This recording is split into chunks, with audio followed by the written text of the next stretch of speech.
कोकणातील कातळ शिल्प या विषयाची माहिती देण्याची तशी गरजच नाहीये, कारण रत्नागिरीतल्या कातळावरून ही कातळ शिल्प जगभरात पोहोचली आणि त्याचं महत्त्व सुद्धा अधोरेखित झालं. आता तर युनेस्कोनं सुद्धा त्याची दखल घेतलेली आहे आणि नुकतंच राज्य शासनानं जागतिक वारसा कक्ष रत्नागिरीमध्ये सुरू केला आहे. तर ज्यांनी हा विषय सातत्यानं लावून धरला आणि सर्वांच्याच परिचयाचे असलेले रिसबूड सर इथे आहेत. सर, हा कक्ष स्थापन करण्यामागे शासनाचा उद्देश काय आणि त्याने काय काम होणार आहे? सर्वप्रथम शासनाचे आभार व्यक्त करणं गरजेचं आहे, कारण कोकणातली कातळ शिल्प हा जागतिक स्तरावरचा एक वेगळा असा वारसा ठेवा आपला आहे आणि अत्यंत महत्त्वपूर्ण असा आहे. ह्या महत्त्वपूर्ण वारशाचा इत्थंभूत अभ्यास करणं, त्याचं संपूर्ण दस्तऐवजीकरण करणं, डिजिटल दस्तऐवजीकरण ही काळाची गरज आहे. की आपल्याला सगळ्यांनाच ज्ञात आहे की आपली 9 साईट्स युनेस्कोच्या टेंटेटिव्ह लिस्टमध्ये ॲड झालेली आहेत आणि त्याचा जागतिक वारसा स्थळाचा दर्जा मिळवण्याच्या प्रक्रिया पूर्णपणे चालू आहेत. ह्या प्रक्रियेच्या दरम्यान ह्या सगळ्या गोष्टींची अत्यंत आवश्यकता आहे आणि या दृष्टिकोनातनं शासनाने घेतलेला हा जो निर्णय आहे हा अत्यंत आनंददायी आहे. आणि मी म्हटलं तसं की शासनाचे यासाठी खूप खूप मोठे आभार आहेत की त्यांनी एक स्वतंत्र कक्ष याच्यासाठी निर्माण केला. बऱ्याच वेळेला शासनाच्या बाबतीमध्ये अशा गोष्टी घडतात की करण्यासारख्या खूप गोष्टी असतात, करण्यासाठी प्रयत्न चाललेले असतात, परंतु त्या प्रयत्नांना कुठेतरी एक स्वतंत्र अशा प्रकारची यंत्रणा उभी नसल्यामुळे त्याला पुरेशी गती मिळत नाही.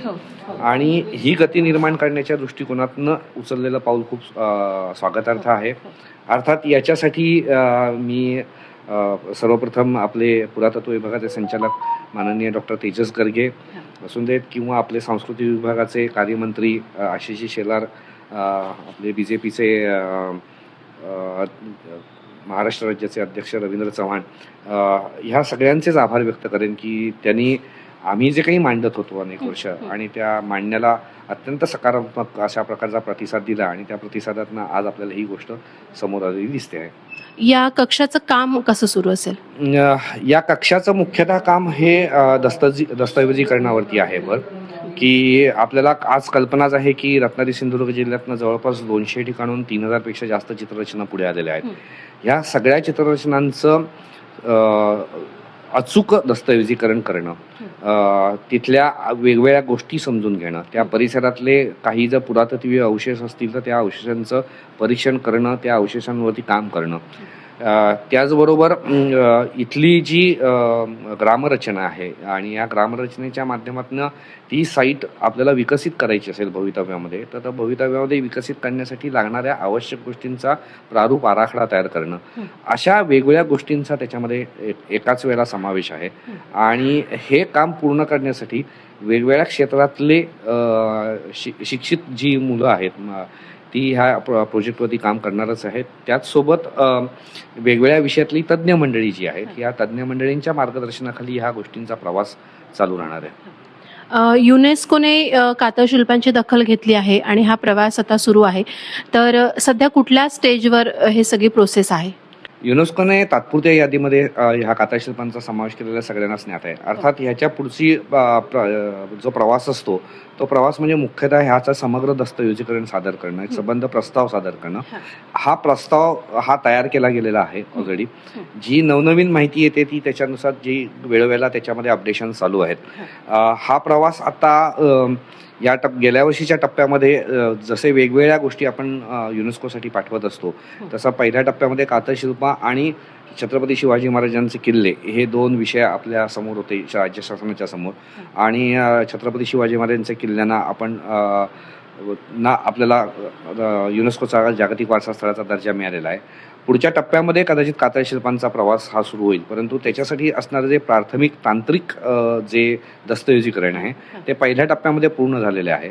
दुसऱ्या टप्प्यामध्ये त्याच्यातलं जेवढं अधिक विस्तृत आणि अचूक आपल्याला गोष्टी त्याच्यामध्ये मांडता येतील एक आपण असा एक विषय डोक्यासमोर घेणं गरजेचं आहे किंवा डोळ्यासमोर आणणं गरजेचं आहे की कातळ शिल्प उजेडात येण्याची सुरुवात जर तसं बघायला गेलं तर खूप कमी कालखंडामध्ये आहे आणि तेवढा जो त्याच्यावरती जो रिसर्च होणं अपेक्षित आहे तो रिसर्च हा त्याचा पाया आहे आणि तो पाया सुद्धा उभा करणं अत्यंत गरजेचं आहे.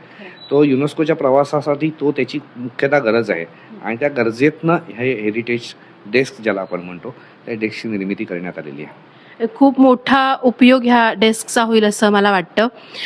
2012 पासून आत्तापर्यंत रत्नागिरीतल्या ह्या कातळ शिल्पांना चा हा प्रवास सगळा सुधीर इस्पूड आणि त्यांच्या सहकार्याने केलेला आहे.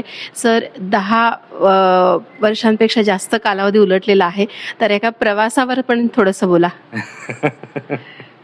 जिथे काही दिसत नव्हतं तिथून आज महाराष्ट्र शासनातर्फे स्वतंत्र डेस्क निर्माण होणं हा तर खरं तर अभिमानाचाच क्षण आहे.